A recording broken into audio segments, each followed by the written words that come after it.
Bonjour Jérôme. Donc là, on est sur ton terrain dans les Hauts-de-Saint-Joseph. Ouais. Est-ce que tu peux nous expliquer un peu comment tu as fait pour être autonome en eau?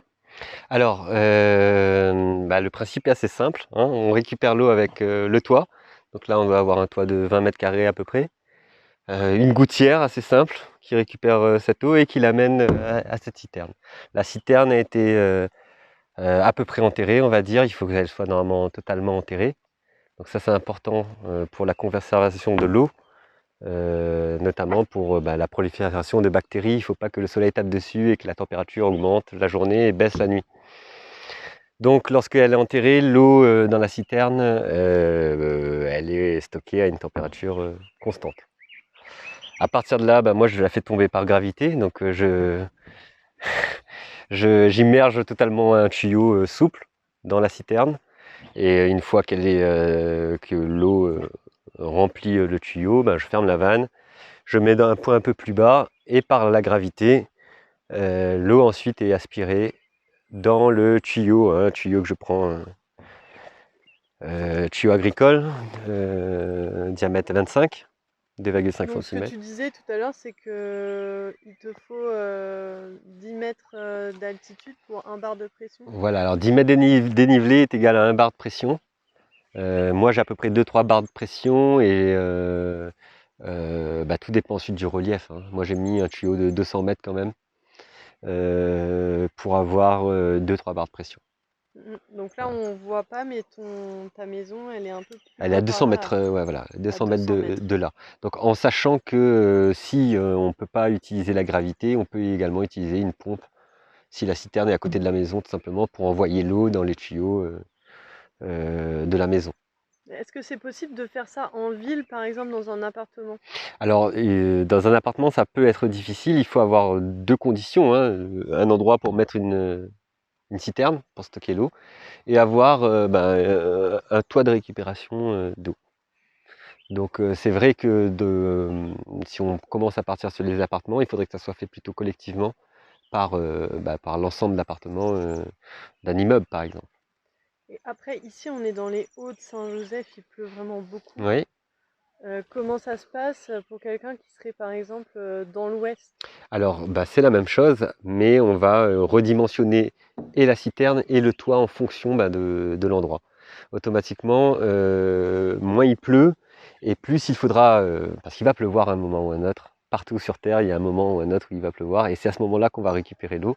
Donc même s'il ne pleut pas beaucoup, il faudra augmenter la surface de toit pour récupérer le maximum d'eau à ce moment-là et faire, s'il pleut qu'une fois dans l'année, les réserves pour l'année.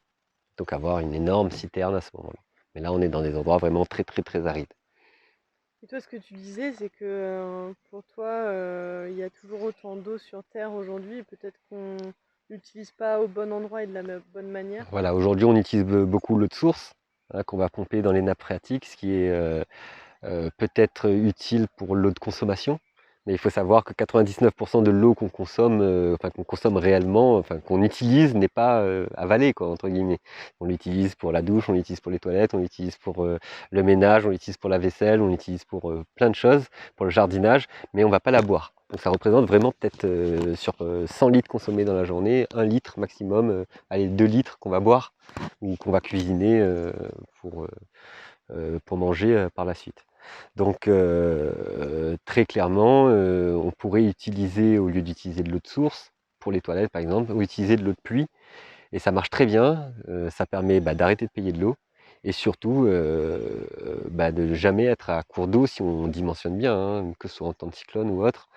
C'est à ce moment-là où on a le plus d'eau et on n'a pas à aller acheter de l'eau normalement. Mais c'est filtré quand même.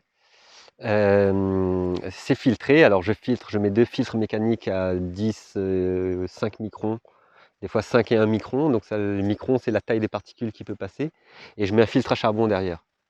Donc ça c'est pour avoir une eau claire et sans odeur, sans goût, qu'on peut utiliser pour tous les besoins quotidiens. Mm, mm, mm, mm. Et pour la consommation, après, tu refiltres encore. Voilà, alors normalement la consommation d'eau et de pluie est interdite en France. Moi je ne peux pas faire autrement puisque personne n'a voulu amener de l'eau jusqu'ici, donc j'utilise un filtre type Berkey ou Doulton qui sont les deux grandes marques connues, qui sont des filtres à gravité. Donc il y a deux bacs, on remplit en haut, ça passe par des filtres, ça arrive en bas, et puis souvent utilisé dans les ONG en Afrique, etc., où on peut même mettre de l'eau boueuse et à la fin, on a de l'eau potable, quoi, entre guillemets. En fait, du coup, tu as toujours de l'eau finalement, qui n'est Oh oui. jamais en rupture. Non, si c'est bien dimensionné, on n'est jamais en rupture. Et je dirais même, comme l'électricité, puisqu'on est autonome, on est beaucoup moins sujet justement à des coupures ou autres. Ou même, j'ai envie de dire, par rapport à la qualité de l'eau, puisque ça peut être le problème, mais on sait qu'aujourd'hui, la qualité de l'eau laisse à désirer dans beaucoup de villes à La Réunion. Des fois, dans certaines villes, elle sort marron, dans d'autres, elle est vraiment quasiment imbuvable, hein. Elle n'est pas bonne, il faut dire ce qui est. Dans l'ouest, là, j'ai déjà bu de l'eau, c'était pas ça. Là, tu as combien de litrages là justement? Là, on a 3000 litres, je vais rajouter une citerne de 5000 litres ici. Ouais. Et il y a une autre citerne un peu plus bas de 5000 litres. Merci beaucoup. Mais c'est moi qui vous remercie.